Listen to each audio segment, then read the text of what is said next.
Thursday night football in the NFL gives us a treat of a matchup between two outstanding quarterbacks in Andrew Luck of Indianapolis and Tom Brady of the New England Patriots. Let's break down the X factors and the matchups in this key AFC battle.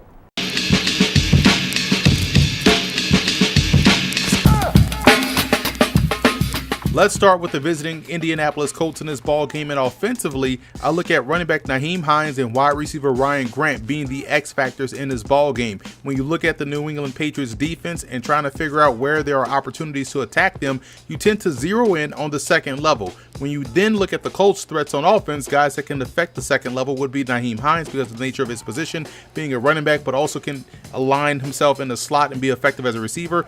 And Grant because of his savvy route running and ability to make a living in the intermediate area over the middle of the field. In my opinion, both guys will have to have huge impacts in this game if they want to be successful. Defensively, I look at the safety position for Indianapolis. Both Malik Hooker and Clayton Geathers provide good ability on the back end as traditional free and strong safeties respectively, but also as matchup defenders. We know Hooker has the range to erase mistakes and closes extremely well on the football, and Geathers does a great job inside matching up versus tight ends and in some cases bigger wide receivers. Both guys, in my opinion, will have to excel in those roles while also being terrific alley defenders versus the run. For you fantasy football fans out there, check out my fantasy football content on The Athletic. Visit the website theathletic.com/fantasy and also follow them on Twitter as well at TheAthleticFF.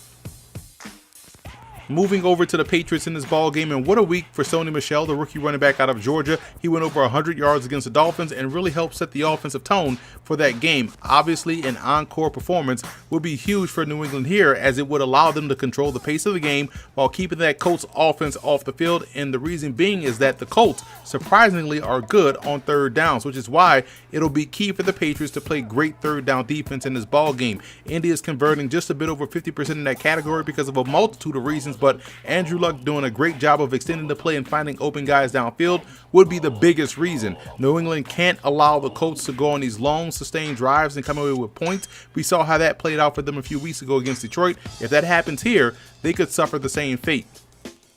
Be sure to check out Football Game Plan's Best Bets podcast, where our analysts Chris James, Gene Clemens, and myself will give you our best college football and NFL picks against the spread for this upcoming week. And in case you want to put a couple shekels on some games, we help you take home the loot. So subscribe on iTunes or listen on SoundCloud at soundcloud.com/FBGP podcast. I like New England in this ball game. Having balance, contrary to popular belief, is critical in football. If what we saw last week is of any indication, then the Patriots will have the necessary balance to get their offense rolling right out of the gate, which in turn will help out their defense. I think we'll see both in this ball game en route to a Patriots victory. So that's it for this week's episode of Football Game Plan's NFL X Factors. I'm Emery Hunt, the czar of the playbook. Be sure to follow me on all of my social media accounts, and don't forget to check out and subscribe to the Football Game Plan Network located at youtube.com/footballgameplan. And always remember to subscribe on iTunes to Football Game Plan podcast and leave us a 5-star rating.